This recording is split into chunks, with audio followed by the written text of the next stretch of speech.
Right. Hey there. Hello, how are you this evening? Hey, doing good. How are you doing?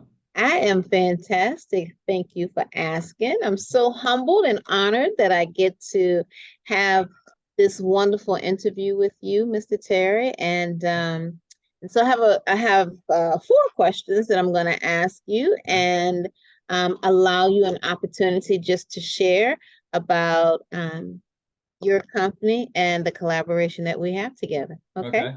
All So right. So. I'm having Mhm. to do this from home. So Okay. is the lighting okay? I've had to kind of rig something up. You look absolutely handsome on that screen today. Thank you too much. Too kind, too kind. Thank you. Absolutely.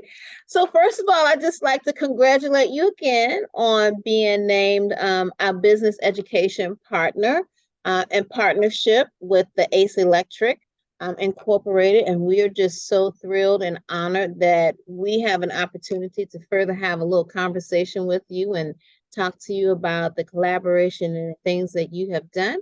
So, if you are okay with it, Mr. Terry, I'm going to go ahead and get started. Yeah, let's do this. All right. So why don't you tell us a little bit about the partnership constructed by Ace Electric Incorporated and its connection to career and technical education? So basically, this goes back before I actually started with Ace Electric, but I knew about it because I was a teacher at the high school where it started, and then came full circle and started working for Ace Electric a couple of years later. But the partnership was started by the work-based learning coordinator. His name is Jason Van Nuss, and he reached out to Ace Electric because they were already using him for work-based learning students, but they basically stepped it up a little bit, and we went to where we started our own program called AMPed. So AMPed is our high school internship program where we basically start in January and we go out into the high schools. It started with Lowndes High School, but it's increased not only to other additional schools in our area, but to additional divisions in our company as well. And what we do is we go in and present this program, offer them an internship during the summer, bring them in, train them for a week in a program that we call Pro Start, where they learn the hands-on skills, the safety essentials that they need before they hit the job site, and then basically give them about $700 worth of free tools so they get onto the job site and actually can do the tasks that they're um, you know asked to do. And if they stay in that program, they get to keep those tools at the end of the summer internship. And then we continue that program by allowing them to do work-based learning. If they work out good during the summer, when we try to find them a spot throughout the school year so they can work 2 or 3, maybe 4 hours during the school year as well. Wow. I think that that's wonderful because as we think about it, like you said, work-based learning, like giving young adults an opportunity to just like feel and touch it, right? To see what it really feels like, what that experience is. Is this where I really want to be? Is this what I really want to do? Exactly. But I think the caveat to it all is that, hey, at the end of this program, I get these tools, right? And Yeah. so, And in um, addition to that, I didn't mention it, but they also moved to our preferred hiring list. So if okay. they've been through that internship, as a an upcoming junior or upcoming senior when they graduate, they're already on that preferred hiring list, and we're going to stay in touch with them so we can Yeah. get them right out of high school and put them to work. Yeah, that's awesome. Mhm. That's so awesome. And this moves us right into our next question. It says, when we think about it, this partnership has done so much and done a lot to strengthen and support career and technical education over the years. Can you tell us about some of the activities or initiatives you're particularly proud of or excited about? And I know you shared some with us, but I know Yeah. that there are so many more. Yeah, the AMP program is especially one, but we also have we have an engineering and fabrication facility. It's over a 70,000 square foot facility where we pre-manufacture or prefab a lot of the parts that go out into the field. So that's located here in our in Valdosta, where I'm from, and we go into the high schools and not only recruit them from there, but we also have field trips where we bring the students to us, and we'll spend the morning with them, teaching them about the ACE culture. Then we go through the shop and tour the shop, which is quite an impressive facility within itself. And then we set up hands-on activities with them where they're doing the same things that are going on in the shop. And then we also do some virtual reality stuff with them. So we have VR goggles that we purchased from Transfer, and it has electrical applications on it. So they can do some of the same things that they're seeing in the shop and that they would do in the field. They're doing it virtually through those Oculus goggles. So, you know, we understand. I'm coming from the education field. We know what it takes to get a kid's attention now. You can't just stand in front of them and talk. So we get them up, we get them active. You know, we, like I said, do those VR goggles, and then best of all at the end, we feed them with some pizza. And you know, who doesn't like pizza, right? That's right. That's right. You can get them with the food, right? Once you Right. get that part in, then you got them hook, line, and sinker, right? But And I that's and I also, just you know, that's a I'm sorry to interrupt, but that's that's okay. another portion of our program where we uh, you know, introduce our internship program to them. You know, so Okay. we actually show them that they can get a paid internship. We show them the 'cause I think this is something that's lacking in schools now, where we're pushing college so much. I think it's starting to change a little bit, where we're finally figuring out, hey, we need to push the trades as much as we do college. But we put Yeah. up a slide where it shows the advantage of going through an apprenticeship program versus college, you know, getting that Yeah. work experience in those 4 years, earning money instead of going into debt. And, Yeah. you know, Ace Electric actually has our own apprenticeship program that we can put them through.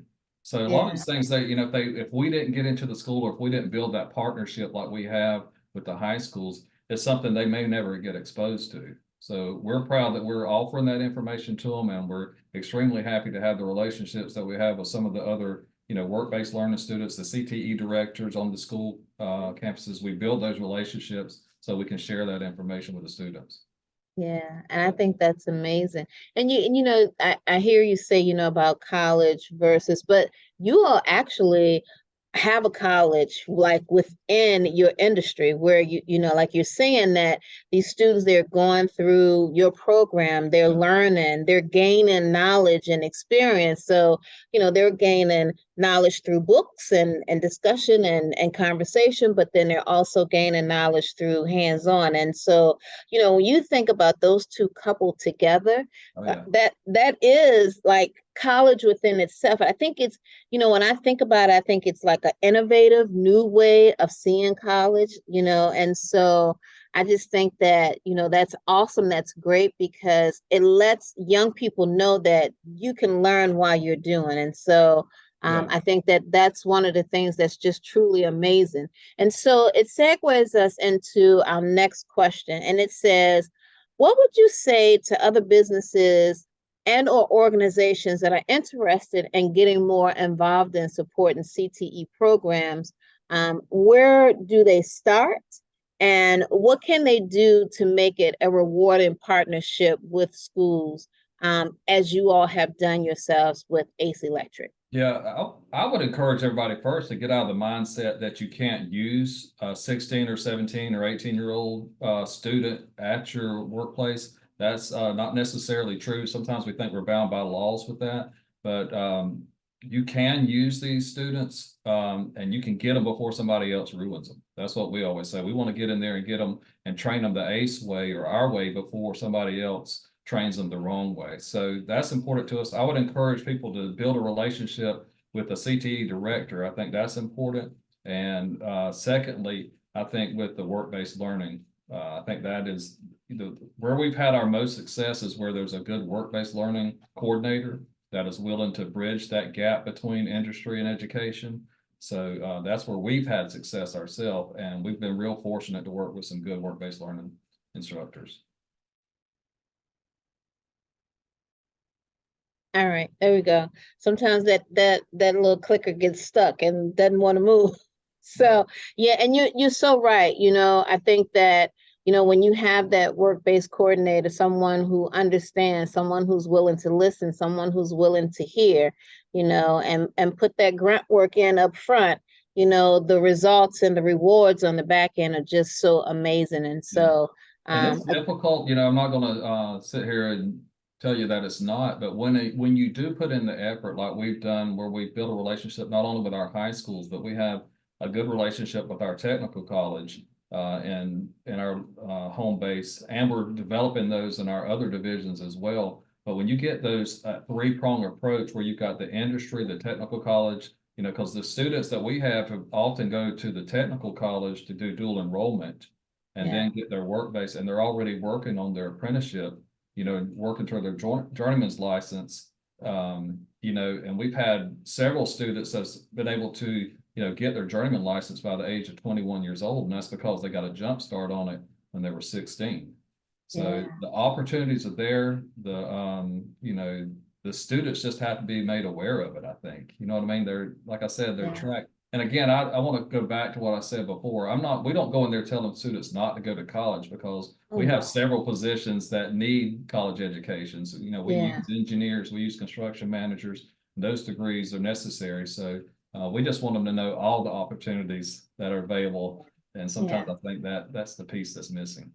Yeah, no, and you're absolutely right, and I truly agree with you. But I guess I'm just saying that, you know, we don't realize that apprenticeship programs really are another form of like college, Well, right? they are, correct. And I don't think that people realize that, because a lot of times when they talk about career and technical education, they don't realize how difficult it is for students to understand the technical side of what we do, Yeah. you know?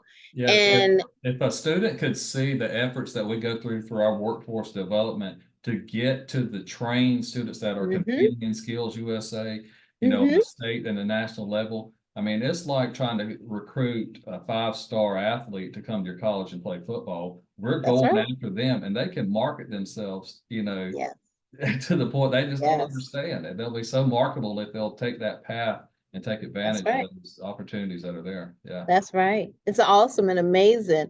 You all are doing great things. And it leads us to our last question, Mr. Okay. Terry. And so our last question is this: looking forward toward career and technical education's future, Okay.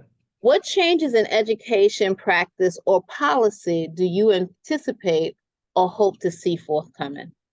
Well, you know, I didn't really go over these questions. I just skimmed them, but what comes to my mind is like I said, I'm a former educator, so I have a vast amount of knowledge after 30 years in the public education of seeing what happens behind the scenes, so to speak. And some of the things that I would personally like to see changed is a student that thinks they, for example, want to go to Georgia Tech to be an engineer very seldom go to an engineering elective class because they're told they've got to take all these AP courses or Georgia Tech won't look at you, or you're not going to get in the college of choice if you don't have X number of AP classes.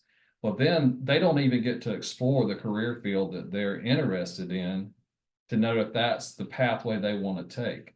Their mindset is only into getting into that college. So I would like to see it change where a lot of these classes, you know, for example, construction, engineering and stuff like that, they don't get punished for taking those classes as far as their grade point average.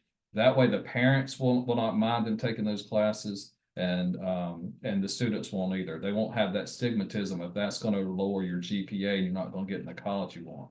So I think if we could change that, more of those students that you know, would typically their aptitude tests show that they have those interests, but the format that we have in college right now is directing them in a different pathway.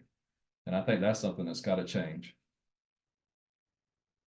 No, I certainly agree with you, Mr. Terry. And it is so evident and, you know, just visible as to why it is that ACE Electric is our business educator partnership that you all received this award.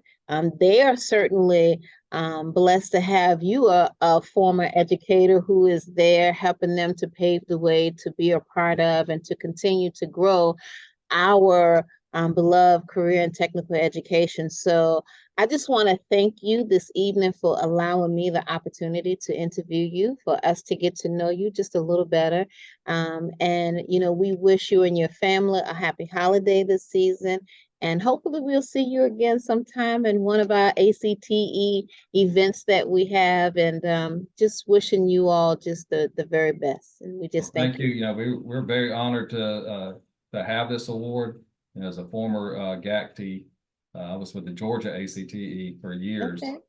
as a member on the other side, as the education side. So Mhm. it's a great honor for me to accept this award on our owner's behalf. They've got great vision, great dedication into pouring into their employees and and educating them so they can be successful in a trade. So thank you guys for everything you do for us too. Absolutely. Well, listen, Mr. Terry, have a great evening, and thank you again for taking time to speak with us. Oh, thank you. Happy All right. holidays. Same to you.